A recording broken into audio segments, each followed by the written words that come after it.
রাজধানীর কামরাঙ্গীরচরে চাঁদাবাজ ও সন্ত্রাসীদের বিরুদ্ধে মানববন্ধন। তথ্যভিডিওচিত্রে আমাদের চিফ রিপোর্টার সোহেল রানা হাওলাদার।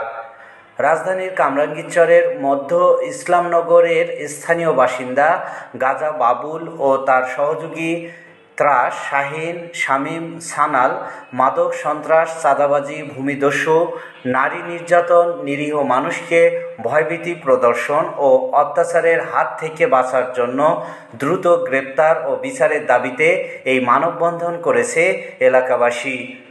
জমি দখল ও দোকান ও ভবন মালিকদের কাছ থেকে বিভিন্ন ধরনের চাঁদাবাজি, দখলদারিত্বের রাজত্ব কায়েম করেছে চক্রটি।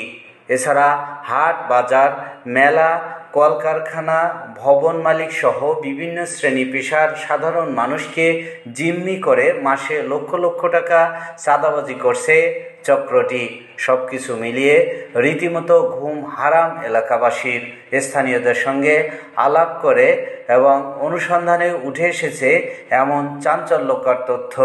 গাজা বাবুল ও তার সহযোগী 3 ছেলে ত্রাস, শামীম, শাহীন ও সানাল এই ত্রাস বাহিনীর মধ্য ইসলামনগরের ব্যবসায়ী হাজী মোহাম্মদ ইউনুস আলীকে বিভিন্ন প্রকার অত্যাচার ও ভয়ভীতি দেখিয়ে 5 লক্ষ টাকা দাবি করে এই চক্রটি।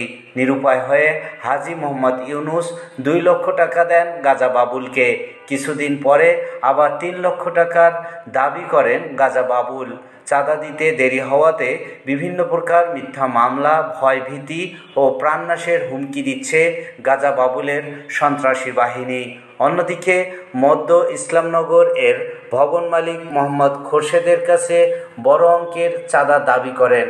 চাঁদা না দেওয়ার কারণে ভবন মালিক মোহাম্মদ খোরশেদের স্ত্রী, সন্তানকে বাসার সামনে ডেকে বিভিন্ন প্রকার ভয়ভীতি ও প্রাণনাশের হুমকি দেন গাজা বাবুল সহ তার সন্ত্রাসী বাহিনী। গাজা বাবুল ও তার সহযোগী 3 ছেলে শাহীন, শামীম, সানাল এদের অনিয়ম দুর্নীতির দ্রুত গ্রেপ্তার ও বিচার চান এলাকাবাসী। তার আমি 60 লক্ষ টাকা বায়না দিচ্ছি। টাকাটা উনি করছে পলিটিক্স খাটে, ও লোকের নামে কেস দিচ্ছে। বিএনপির উদ্দেশ্য করে ওনাকে মামলা দিচ্ছে তৎকালীন 5ই আগস্টের আগে। মামলা খাওয়ার পর উনি আমার টাকা নিয়ে ভেঙে গেছে।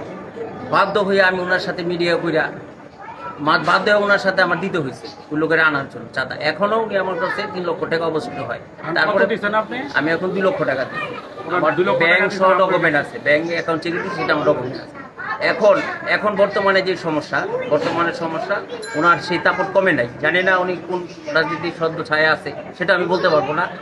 আর বলতে পারলেও আমি বলবো না। বলতে গেলে কালকে হয়তো দেখবে, শুনবেন আমার লাশ এখানে পড়ে আছে।